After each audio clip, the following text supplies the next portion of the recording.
Hello soldiers. நான் college படிக்கும்போது பார்த்தீங்க அப்படின்னா நான் விரும்பி பார்த்த படங்கள் யாரோடது அப்படின்னா அது மிஷ்கின் சாரோடது தான். ஸோ மிஷ்கின் சார் எடுத்துக்கிட்டிங்க அப்படின்னா அவரோட படங்கள் எல்லாமே யூனிக்காக இருக்கும். அது மட்டும் பார்த்தீங்க அப்படின்னா சினிமாட்டோகிராஃபிலேருந்து ஸ்டோரி டெல்லிங்லேருந்து ஸ்க்ரீன் பிளே வரைக்குமே ஒரு யூனிக்கான விஷயத்தை தான் அவர் கையாண்டிருப்பார்.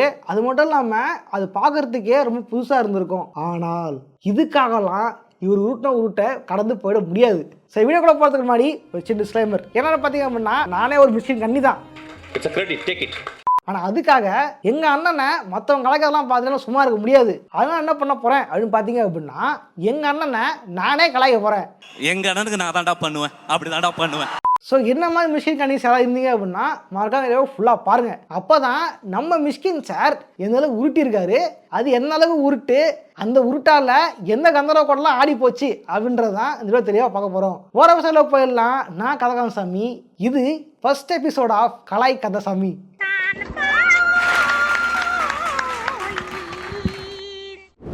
முதல் உருட்டு மார்வல் காமிக்ஸ். சரியாக சொல்லாமல் பார்த்தீங்க அப்படின்னா 2020 ஜனவரி 22 இந்த டேட்டில் பார்த்தீங்க அப்படின்னா நம்ம மிஷ்கின்ட்ரி கொடுத்த வீடியோ ஒன்று ரிலீஸ் ஆகிருந்தது. இவர் மாலை மலர் பத்திரிகைக்கு இவர் பேட்டியை கொடுத்துருந்தாரு. அதில் இவர் என்ன சொல்லியிருந்தார் அப்படின்னா மார்வல் காமிக்ஸை வச்சு அடிக்கடிலாம் தாங்க முடியல, ஹாலிவுட் பணத்தெல்லாம் மொத்தம் வேஸ்ட் பண்ணுறாங்க, ஸ்பைடர்மேன் படம் வந்துச்சு அது கேவலமாக இருந்துச்சு அப்படின்ட்டு இவரே சொல்லியிருப்பாரு. ஹாலிவுட்டில் என்ன 4 கொம்பா இருக்கு அவனுக்கு, என்ன புரியவே இல்லை எனக்கு. அவன் 2 அண்டர்வேர் போடுறானா தெரியவே இல்லையோ. ஆக்சுவலாக மொக்க படமா இல்லையா அப்படின்ட்டு இவர் சொன்னது இவரோட தனிப்பட்ட கருத்து தான். ஆனால் இவர் என்ன பண்ணாரு அப்படின்றது தான் மிக முக்கியமான விஷயமே. மார்வல் காமிக்ஸை பற்றிட்டு இவர் டிசி காமிக்ஸ் ஆட்டியை போட்டு அதை டிசி காமிக்ஸில் இருந்து பேட்மேன் ஆட்டியை போட்டு முகமுடி படத்தை எடுத்திருப்பாரு. முகமுடி படம் எடுத்தீங்க அப்படின்னா இதை ஒரு சூப்பராக படம் அப்படின்ட்டு தான் மார்க்கெட்டிங் பண்ணியிருப்பாங்க. இதை சூப்பராக படம் அப்படின்ட்டு தான் இவரும் எடுத்து வச்சிருப்பாரு. ஆனால் எப்படி நந்தலாலா படத்துக்காக ஜப்பான் வரைக்கும் போயிட்டு கிக்கிச்சிரா படத்தை ஆட்டையை போட்டாரோ அதே மாதிரி பேட்மேன் படத்தை ஆட்டையை போட்டு இந்த முகமுடி படத்தை எடுத்து வச்சிருப்பாரு. இந்த படத்தை கேரக்டரும் சரி படத்தில் சீன்ஸும் சரி அப்படியே பேட்மேன்லேருந்து அட்டு காப்பியாக இருந்திருக்கும். இவரே சூப்பராக படத்தை ஆட்டையை போட்டு படம் எடுத்து விட்டு சூப்பராக படம்லாம் மொக்கையாக இருக்குது அப்படின்ட்டு இதில் ஊட்டி இருப்பார். சரி, இதை கூட விட்டுடலாம். ஆனால் இவர் அந்த படத்துக்கு போயிட்டு கோட்டை விட்டு தூங்கிட்டேன் அப்படின்ட்டு அந்த பேடியில் சொல்லியிருப்பார். உண்மை என்ன அப்படின்னா MCUவில் ஏகப்பட்ட படங்கள் வந்திருக்கு. அந்த எல்லா படத்தையும் பார்த்தா மட்டும்தான் கொஞ்சமாவது அண்டர்ஸ்டாண்டிங் ஆகும். அப்படி இல்லை அப்படின்னாலும் MCUவில் அந்த ஸ்பைடர்மேனை பற்றியாவது கொஞ்சமாக தெரிஞ்சிருக்கணும். அதுவும் தெரியாமல் இவர் எடுத்த உடனே ஸ்பைடர்மேன் ஃபார் ஃப்ரம் ஹோமுக்கு போயிட்டு படம் எனக்கு பிடிக்கல அப்படின்னு தூங்கிட்டேன் அப்படின்னு சொல்கிறாரு. ஆரம்பிச்சோன்னு தூங்கிட்டேன் ஆக்சுவலாக. அப்போதான் நான் ஒரு விஷயத்தை முக்கியமாக கண்டுபிடிச்சேன். இவர் ஏன் மோமடி படத்தை டிசி காமிக்ஸ் எடுத்துட்டு இங்கே வந்து ஸ்பைடர்மேன் திட்டாரு அப்படின்னா ஒருவேளை இவர் டிசியோட கன்னியாக கூட இருக்கலாம். அதனால தான் இவர் மார்வல் படம் திட்டிருக்கலாம்.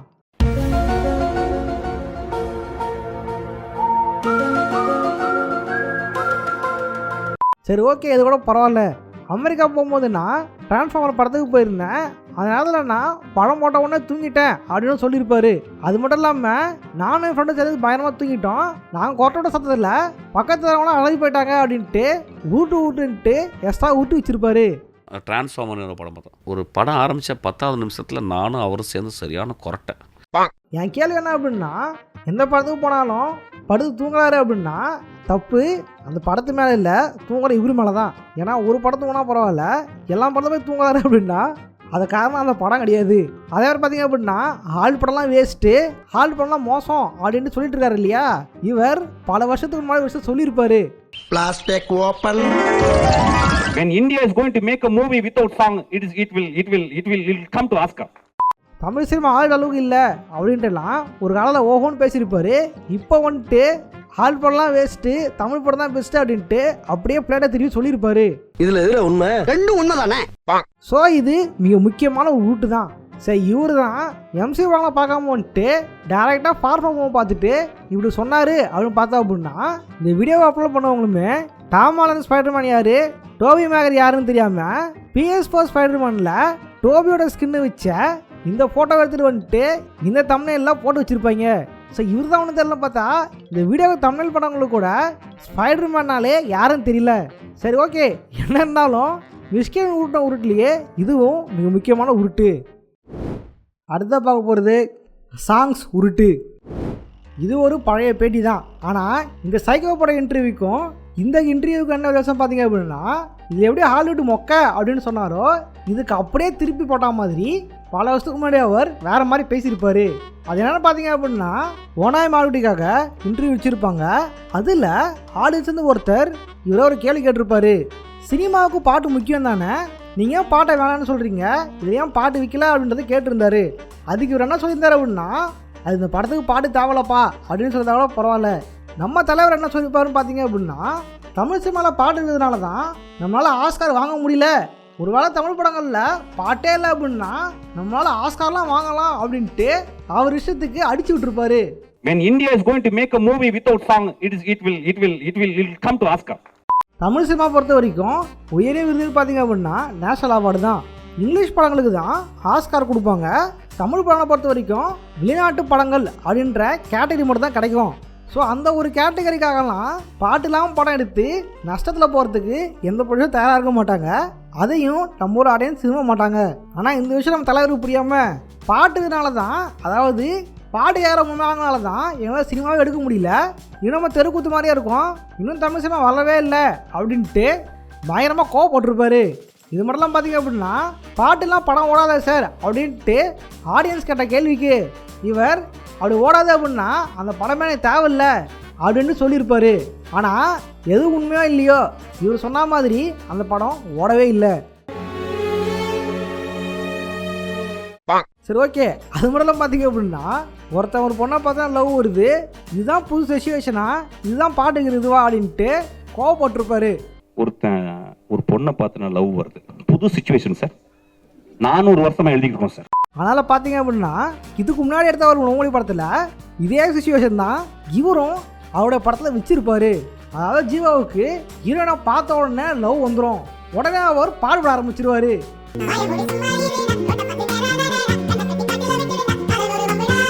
ஸோ தமிழ் சினிமா வளரவே இல்லை. அது காரணம் இந்த மாதிரி பாட்டுக்கிற படங்கள் தான். நிறைய பேர் படம் எடுக்க தெரியாமல் எடுக்கிறாங்க, தனக்கு மட்டும் தான் எடுக்க தெரியும் அப்படின்ட்டு நம்ம மிஷ்கின் சொல்லியிருந்தார் இல்லையா.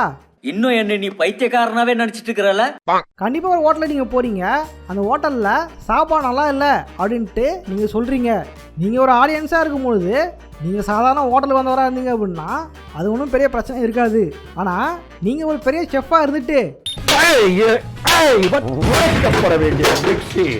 அதாவது நீங்க சமையல் இருந்துட்டு இந்த ஹோட்டலில் சாப்பாடு நல்லா அப்படின்னு சொல்றீங்க அப்படின்னா கண்டிப்பா நீங்க இந்த சாப்பாடை விட நல்லா சாப்பாடு செஞ்சுருக்கணும் இல்லையா. அந்த மாதிரி நம்ம தலைவர் என்ன மாதிரி படம்லாம் எடுத்திருக்காரு அப்படின்றத டீகோட் பண்ணி பார்ப்போம். இவருடைய முதல் படம் சித்திரம் பேசுதடி, சரி அதை கூட விட்டுருங்க. அது 2ஆம் படம் தான் அஞ்சாதே. இந்த படம் பார்த்தீங்க அப்படின்னா இது ஏ சர்டிஃபிகேட் வாங்கின ஒரு படம். அதாவது அந்த படம் பார்த்தீங்க அப்படின்னா கிரைமையும் தாண்டி இந்த படத்தில் செக்ஷுவல் ஹராஸ்மெண்ட் அதிகமாக இருந்திருக்கும், செக்ஷுவல் வயலன்ஸ் ரொம்பவே அதிகமாக இருந்திருக்கும். இருந்தாலும் அந்த படம் ஹிட்டாக இருந்தது. சரி, ஓகே, அதை விட்டுருவோம். இன்னொரு படம் தான் யுத்தம் செய். இந்த படம் எடுத்துட்டிங்க அப்படின்னா ஒரு படத்தில் வயலன்ஸ் இருக்கலாம், அதாவது ஹீரோ 10 பேரை வெட்டலாம், கத்தியில் குத்தலாம், அது பிரச்சனை இல்லை. ஆனால் ஒரு பெண்ணை வன்புணர்வு பண்ணுற மாதிரி ரொம்பவே அருவருக்கத்தக்க கேவலமான செக்ஷுவல் வயலன்ஸுகளை ஒரு படத்தில் இருந்துச்சு அப்படின்னா கண்டிப்பாக சின்ன பசங்க அந்த படத்தில் பார்க்க முடியாது. ஸோ ஆடியன்ஸ்லேருந்து சின்ன பசங்க தூக்கிடுவோம். அதே மாதிரி லேடிஸும் அந்த மாதிரி படம்லாம் பார்க்க மாட்டாங்க. ஸோ லேடிஸையுமே ஆடியன்ஸ்லேருந்து தூக்கிடுவோம். மேலும் வயசானவங்களும் அதாவது முதியவங்களுமே இந்த மாதிரி படம்லாம் பார்க்க மாட்டாங்க. என்ன கன்றாவிடாது. ஸோ வயசானவங்களும் தூக்கிடுவோம்.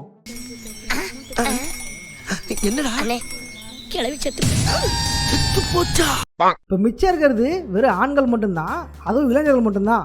இதுலேயும் சில குழந்தை மனசு கொண்டவங்களுக்கு இந்த மாதிரி படம்லாம் பிடிக்காது. ஸோ அவங்களும் தூக்கிட்டோம் அப்படின்னா இருக்கிறது ரொம்ப ரொம்ப கம்மியான ஆளுங்க தான். ஸோ இந்த கம்மியான ஆளுங்க மட்டும்தான் படம் பார்க்குற மாதிரி படம் எடுக்கணும், அது மட்டும் தான் படம் அப்படின்னா இங்கே தமிழ் இண்டஸ்ட்ரி மட்டும் இல்லை, எந்த ஒரு வேர்ல்டு சினிமா இண்டஸ்ட்ரியுமே சுத்தமாக ஓடவே ஓடாது. பணம் போட்ட எந்த ப்ரொடியூசருமே தள்ள பட்டடாமல் அடிச்சுட்டு கடவுளே அப்படின்ட்டு போயிட வேண்டியது தான். எனக்கு முதலாவது எனக்கு இது ஒரு நடுவில் ஒரு குழப்பம் வரும். ஆக்சுவலாக சினிமாட்ட வந்து ஏ மீடியம் தான். இப்போ நிறைய பேர் சொல்லுவாங்க குழந்தைங்களை கூட்டி வந்து படம் பார்க்க முடியல, தயவுசெய்து குழந்தைங்களை வீட்டில் விட்டுட்டு வாங்க.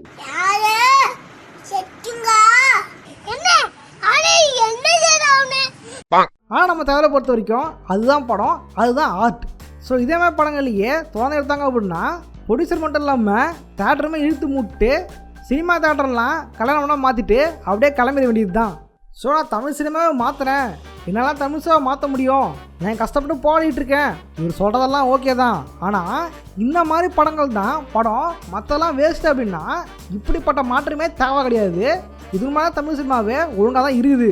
இதான் சொன்ன அப்படின்னா ஒரு படம் அப்படின்றது ஒரு ஆடியன்ஸை திருப்திப்படுத்தணும். உதாரணத்துக்கு இவர் சொல்கிற வழிமுறையில் பார்த்தோம் அப்படின்னா பாட்ஷா திரைப்படம் அடங்கவே அடங்காது, போக்கிர் படமும் அடங்காது, மங்காத்தா படமும் அடங்காது, பம்மல் கே சம்பந்தமும் அடங்காது. ஆனால் இந்த படம்லாம் பார்த்தீங்க அப்படின்னா இப்போ டிவியில் போட்டால் கூட நம்மளால் உட்காந்து பார்க்க முடியும், நம்மளால் ரசிக்க முடியும். ஆனால் இவரை பொறுத்த வரைக்கும் இந்த படங்கள்லாம் குப்பை படம், இதெல்லாம் தமிழ் சினிமா அழிஞ்சிக்கிட்டு இருக்கு. ஸோ இந்த ஒரு விஷயம் பார்த்தீங்க அப்படின்னா இது உருட்டுகள்லேயே மிக முக்கியமான உருட்டு. அது மட்டும் இல்லாமல் நம்ம மிஷ்கின் சாரோட மனநிலையுமே ஒரு காலத்தில் அப்படிதான் இருந்திருக்கு. ஆனால் அப்படி இருந்தவர் இப்போ ஆள் படம்லாம் வேஸ்ட்டு, நம்ம தமிழ் படம்லாம் மேலும் சொல்கிற அளவுக்கு மாறுறாரு அப்படின்னா கண்டிப்பாக அது அவரோட முதிர்ச்சியை தான் காட்டுது. ஸோ அந்த விஷயத்தில் அவரை கண்டிப்பாக பாராட்டலாம். ஆனால் அவர் இட திரைப்படங்கள்லேயே ரொம்ப பிடிச்ச படத்தை பார்த்தீங்க அப்படின்னா பிசாசு திரைப்படம் தான். ஏன்னு பார்த்தீங்க அப்படின்னா அது செக்ஷுவல் வயலன்ஸ் பெருசாக இருக்காது.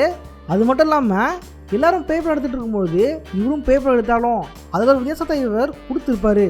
ஸோ அவர் எடுத்த படங்கள்லேயே எனக்கு ரொம்ப பிடிச்ச படத்தை பார்த்தீங்க அப்படின்னா அந்த பிசாசு படம் தான். ஆனால் அந்த படத்தையும் ரூன் பண்ணுற அளவுக்கு நம்ம தலைவர் ஒரு சில சொல்லியிருப்பார். ஸோ அது என்ன உருட்டு அப்படின்றத கண்டிப்பாக பார்த்தே ஆகணும். பிசாசு படத்தின் உருட்டு கதை. ஆக்சுவலி இந்த வீடியோ நான் பண்ணுறதுக்கு மெயின் ரீசனே இந்த ஒரு காரணம் தான். அதாவது ஒரு நாள்னா என்னோடய வாட்ஸ்அப்பில் யாரா ஸ்டோரி போட்டிருக்காங்க அப்படின்னு ஸ்கால் பண்ணிட்டு இருக்கும்போது என் ஃப்ரெண்டு ஒருத்தன் மிஷ்கின் எந்தளவு படத்திருக்காரு அப்படின்ட்டு இந்த விஷயத்தில் ஸ்டோரியில் போட்டிருந்தான். அப்போ தான் எனக்கு இதுக்கு ஏதாவது சம்பவம் பண்ணியே ஆகணும் அப்படின்ட்டு தோணுச்சு. ப்ரோ அது என்ன ப்ரோ அப்படின்னு பார்த்தீங்க அப்படின்னா விஜய் நோட்ஸ்லேயே இவர் தன்னோட பிசாசு படத்தை, அதாவது பிசாசு ஆரம்ப சீனில் இருந்த சில சீன்களை அவர் டீகோட் பண்ணியிருப்பார். அதுவும் எப்படின்னு பார்த்தீங்க அப்படின்னா ஸ்டார்டிங்கில் ஹீரோயின் இறந்து போயிடுவாங்க. அப்போ பார்த்தீங்க அப்படின்னா அவங்க சிரிச்சிட்டே இருப்பாங்க, ஹீரோவை பார்த்து அப்பா அப்படின்ட்டு செத்து போயிடுவாங்க. இந்த விஷயத்தை நம்ம படம் பார்க்கும்போது கண்டிப்பாக கவனிச்சிருக்கவே மாட்டோம், மேலும் அதை மன்னிச்சு விட்டுருப்போம். ஆனால் அந்த விஷயத்தை டீகோட் பண்ணுறேன் அப்படின்ட்டு நம்ம மிஷ்கின் மிகப்பெரிய உருட்டுகளை ரேபிட் ஃபயராக தொடர்ந்து அடிச்சுக்கிட்டே இருப்பார். ஏன்னா உருட்டப்படி என்னன்னு பார்த்தீங்க அப்படின்னா ஃபர்ஸ்டோட ஸ்டார்டிங்கில் ஹீரோயின் சிரிக்கிற மாதிரி ஒரு ஷாட் இருந்திருக்கும். அதனை காரணம்னு பார்த்தீங்க அப்படின்னா ஹீரோயின் ஹீரோவை பார்த்த உடனே லவ் வந்துருச்சான். அதனால தான் ஹீரோயின் சிரிச்சுட்டே இருந்தாங்களாம். அது மட்டும் இல்லாமல் ஹீரோ தன்னை இடிஸ்டாரே தெரிஞ்சப்போ கூட ஹீரோவை பார்த்துக்கிட்டே சிரிச்சுட்டே இருந்தாங்களாம். கடைசியில் சாகும்பொழுது ஹீரோ தன் அப்பா சாலை பார்த்ததுனால அப்பா அப்படின்னு சொல்லிட்டு செத்து போயிட்டாங்களாம். ஏண்டா கனவா இருந்தாலும் ஒரு நியாயம் வேணாமாடா. இது கேட்கறதுக்கு வேணா நல்லா இருக்கலாமா தெரியலாம், ஆனால் உண்மைனா அப்படின்னா இதில் இருக்கிற மிகப்பெரிய உருட்டுகளை கண்டிப்பாக என்னால் சகிச்சுக்க முடியல. என்ன ப்ராப்ளம் பார்த்தீங்க அப்படின்னா பொதுவாக தமிழ் பட ஹீரோக்கள் அப்படின்னாலே ஹீரோனை பார்த்தா லவ் பண்ண ஆரம்பிச்சிருவாங்க. ரியாக்டில் கூட பார்த்தீங்க அப்படின்னா பசங்களுக்கு பொண்ணுங்களை பார்த்தோன்னா பிடிச்சிடலாம். ஆனால் ஹீரோயினுக்கு ஹீரோவை பார்த்தோன்னா பிடிச்சிருச்சு அப்படின்றது ஒரு மிகப்பெரிய உருட்டு தான். அது மட்டும் பார்த்தீங்க அப்படின்னா அந்த சீனில், அதாவது ஹீரோ பார்த்தீங்க அப்படின்னா காருக்குள்ளே உட்காந்துக்கிட்டு இருப்பார். அந்த ஃபேஸை கூட ஹீரோயின் சரியாக பார்க்கறது கூட வாய்ப்பு இல்லை. அப்படி இருக்கும்பொழுது எப்படி பார்த்தோன்னா லவ் பண்ணியிருக்க முடியும்? அதுவும் பார்த்தீங்க அப்படின்னா ஹீரோ ஃபுல்லாக முடிய வச்சுக்கிட்டு ஃபேஸே தெரியாதான் கேரக்டர் இருந்திருக்கும். அப்படி இருக்கும்பொழுது காருக்குள்ளாத ஃபேஸை எப்படி பார்த்துருக்க முடியும்? இல்லை அப்படின்னா ஹீரோயின் கேரக்டர் இவர் இவ்வளோ சீப்பாக டிசைன் பண்ணியிருப்பாரு அப்படின்ட்டு எல்லாம் சுத்தம் நினச்சி கூட பார்க்க முடியல. காரணம்னு பார்த்தீங்க அப்படின்னா ரியாலில் நம்மளே ஏதாவது ஒரு பொண்ணை பார்த்தோன்னா பிடிச்சிருந்தா கூட அந்த பொண்ணை நம்மளை இடிச்சிருச்சு இல்லை நம்ம வண்டி சேதப்படுத்திட்டாலே நம்ம கோவப்பட்டு திட்ட தான் செய்வோம். ஆனால் ஒரு பொண்ணு ஒரு பையனை பார்த்த உடனே லவ் பண்ணிருச்சு, அவன் இடிச்சு கொண்டாலும் பரவாயில்ல நான் அவனை தான் லவ் பண்ணுவேன் அப்படின்னு இருக்குது அப்படின்றதெல்லாம் மிகப்பெரிய உலகமாக உருட்டு. அந்த படம் பார்த்தீங்க அப்படின்னா ஹீரோவும் ஹீரோயினும் எந்த இடத்துலையுமே மீட் பண்ணியிருக்க மாட்டாங்க.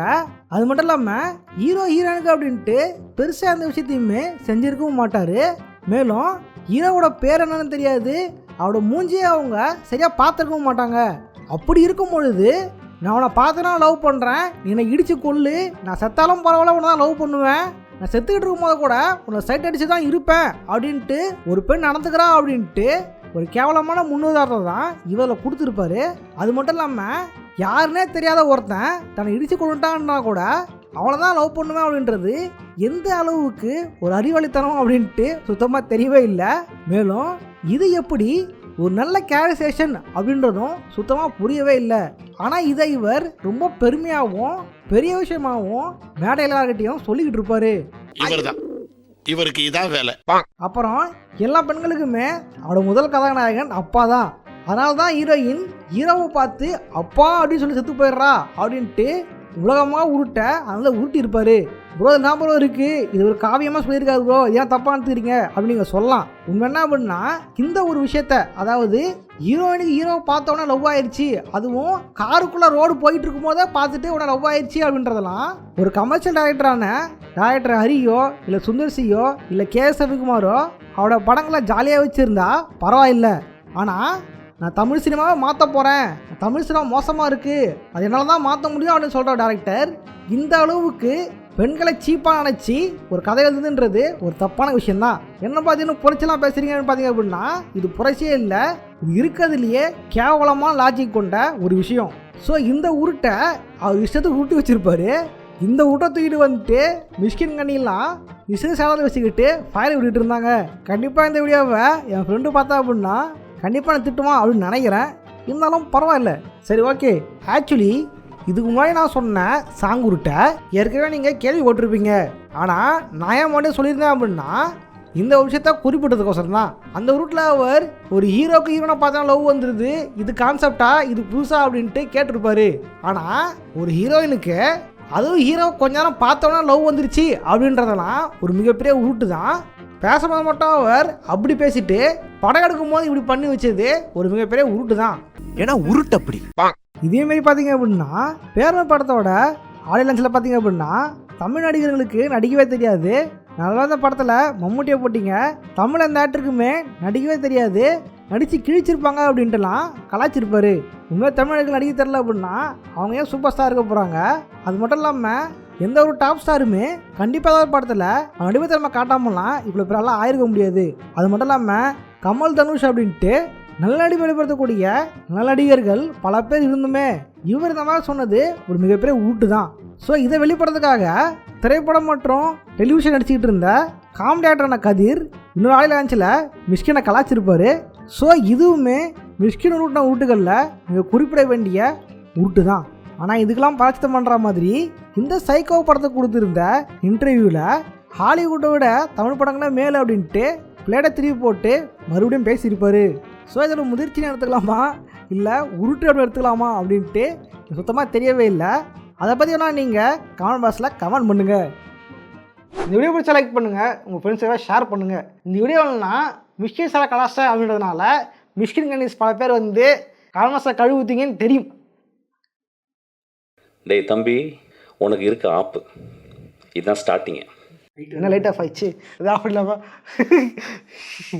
இதனால் நீங்கள் இந்த ஏன் ஒரு கலை வீடியோவை பார்க்கணும், இது ஒரு கண்ணன் வீடியோவை பார்க்கலாம்ல, இதில் நீங்கள் ஒரு பேரன்பை பார்க்கலாம்ல, அவர் மேலே எவ்வளோ பாசம் வச்சுருந்தேன் அதை பார்க்கலாம்ல, பாவம் கண்டென்ட் கிடைக்காம ஏதோ ஒன்று போடுறான் அப்படின்னு நீ பார்க்கலாம்ல, ஏன் மன்னிக்க முடியல நம்மளால? சரி ஓகே, இந்த வீடியோ நம்ம மிஷ்கின் சாரை பற்றி தெளிவாக பார்த்தோம். ஸோ அடுத்த வீடியோவில் யாரை கலாய்க்கலாம் எதை கலாய்க்கலாம் அப்படின்றத காமெண்ட்ஸாக கமெண்ட் பண்ணுங்கள். அது மட்டும் இல்லாமல் அடுத்த எபிசோட பார்த்தீங்க அப்படின்னா பென்டன் ரீபோர்ட்டை பற்றி தான் கலாய்க்கலாம் அப்படின்னு ஐடியா இருக்குது. ஸோ கண்டிப்பாக நான் அடுத்ததை கண்டிப்பாக பண்ணுறேன். இதே மாதிரியான சந்திக்கிறேன். போடுறேன். பாய்.